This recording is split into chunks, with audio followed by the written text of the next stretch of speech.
ассалому алайкум тамошобинони азиз, барномаи Файзи Дастархон меҳмони хонадони шумо аст. имрӯз мо тасмим гирифтем ки як таоми хеле қадимаву миллиро бароятон тайёр карда нишон диҳем. ин хӯрок номаш ҷавари аст. мо одатан дар урфият онро оши ҷаварӣ ҳам мегӯем. хуб, акнун барои ин намуди таоми миллӣ барои мо пеш аз ҳама сабзавот лозим аст. Сабзавот аҳамият диҳед, як дона пиёз, сабзӣ, картошка, шалғам ва камтар инҷо қаламфури булғориро ҳам ман гузоштам. Модаркалонам мегуфтанд ки ҳамагӣ бо як дона пиёзу сабзиву картошка як дег хӯроки суюқ мешавад, яъне авқоти суюқ мешавад ва як хона одам сер мешаванд мегуфтанд. акнун дар ҳақиқат ҳамчунин ҳаст. барои ҷаварӣ пеш аз ҳама мана ин ҷаварии кӯфта тайёр карда шуда, мош лозим аст, нахӯд, лӯбиё, помидори аз пӯсташ тоза карда шуда ва гӯшт. хуб, пеш аз ҳама пиёзро майдареза мекунем тунук. ман тамошобинони азиз пеш аз ҳама аз шумо миннатдор ҳастам. хуб, фикру андешаҳои худро ба мо менависед. ҳам пешниҳод, ҳам эродҳои шумо қабул аст. ва як нафар шиноси мо ба ман занг заданд ва гуфтанд ки баъд аз тамошои барномаи шумо духтарчаи 7.5 қариб 8 солаи ман худаш мустақилона, албатта ман боварӣ дорам ки бо маслиҳати модараш хуб манту тайёр кард ва сурати ӯро дар шабакаҳои иҷтимоӣ ҳам ман дидам. ин бисёр хуб аст агар духтаракон ба ҳаёти мустақилона омода шаванд. аммо ман фикр мекунам ки шояд ҳанӯз камтар вақт ҳаст, фурсат ҳаст ки боз ин духтарчаҳои мо таомпазиро ёд гиранд, омӯзанд. раҳмати модаркалонам бачаам мегуфтанд ки бигзор бачагиша донад. яъне аз хурдсолӣ омӯзондан хуб аст, лекин моро хеле эҳтиёт мекарданд. мегуфтанд ки ба модарам мегуфтанд ки келин эҳтиёт шавед, дасташро насӯзад, ягон ҷои дасташро набурад. ана ҳамин хел бештар мегуфтанд ки хонед. моро бештар мехононданд ва дигар боқимонда корҳои хона, дегу табақ, рӯзгору сариштаи хуб рӯзгорро боз ёд мегирад. ҳоло ҳамаш дар пеш аст мегуфтанд, лекин бо вуҷуди ин пайваста моро хуб бо вақту соаташ албатта хӯрокпазиро меомӯзонданд, ҳамаи корҳои хонаро ёд медоданд. ин бисёр хуб аст ки аллакай духтаракони мо чақон хӯрокпазиро ҳам аз худ карда истоданд. ба ҳар ҳол модарони азиз эҳтиёт бошед, хуб то ки ягон дасташонро набуранд.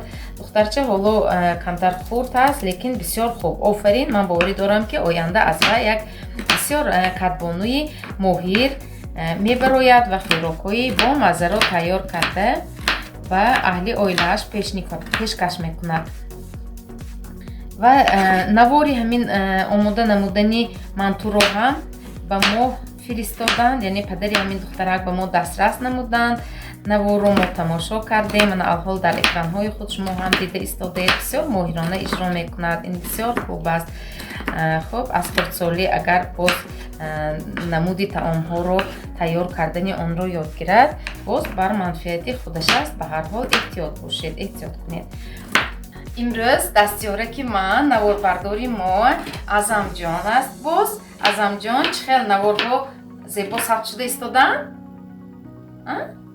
ташаккур. хоҳиш мекунам ҳамин кадрҳоро наҷунбонда, телефонро ростдор. хуб, дирӯз як нафар шиноси мо ки хатмкунандаи мактаби миёна аст ба ман гуфт ки як нафар ҳамсинфи ӯ вақти барномаҳои моро тамошо мекардааст, аз он илҳом гирифта ҳатто хуб барои аҳли оила дар хона кулчаҳои бисёр бомазза ҳам пухта пешниҳод кардааст ва таъриф карда онро аъзоёни оила, падар, модар, очу, бобо ҳама ҳамроҳ истеъмол карданд.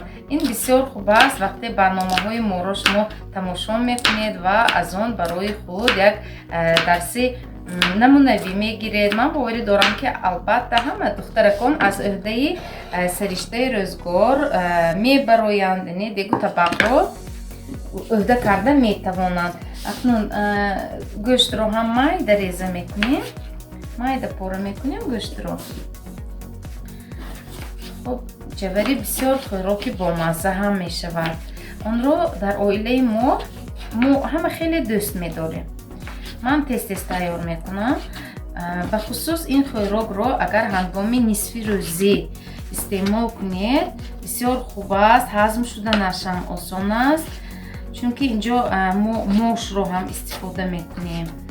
бисёр хӯроки серғизо аст. нигоҳ кунед лӯбиё, нахӯд, мош, худи ҷаварӣ, гӯшт инҷо хуб истифода бурда мешавад. хӯроки бисёр серғизо аст.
баъзеҳо ҷавариро бе помидор мезирбонанд, яъне бе помидор тайёр мекунанд.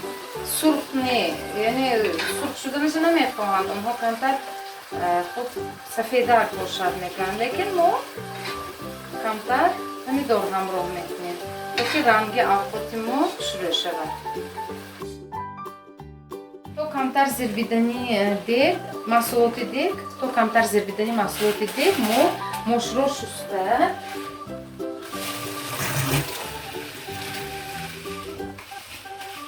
мошро мешӯем ва онро ҳам ҳамроҳи дигар маҳсулотҳои дохили дег камтар бирён мекунем.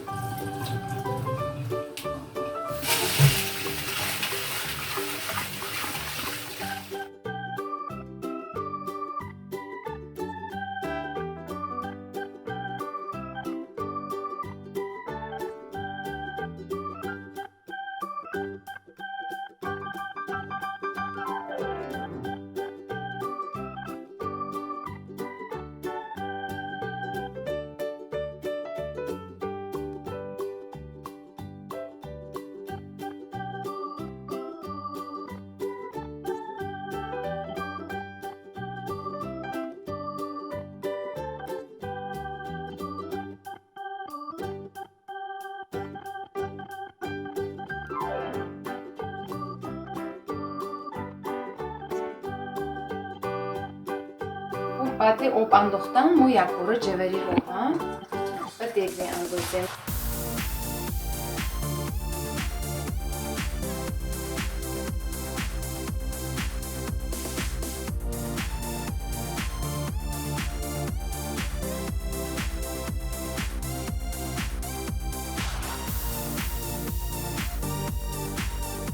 дар рӯи хӯрок кафк пайдо мешавад. ин кафкро мо бояд гирем. агар хоҳед ки ҷаварии шумо баъди пухтан рангаш сиёҳ нашавад, ҳамин кафкҳоро бояд пеш гирифта истодан лозим. 2-3 маротиба, баъд худаш тамом мешавад. оби соф тоза мемонад. рӯи хӯрокатон кушода мешавад ба қавле.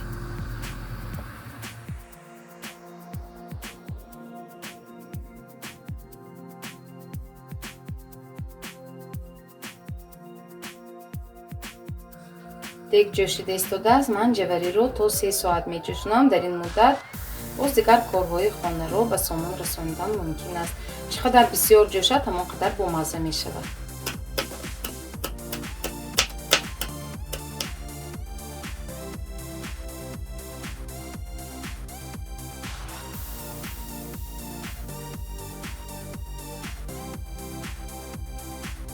ана ҷавари тайёр шуд. акнун аловашро хомӯш карда камтар 5 дақиқа бигзор дам гирад, баъд онро ба коса мекашем. хӯрок дам гирифт, акнун онро мекашем, ба коса мекашем.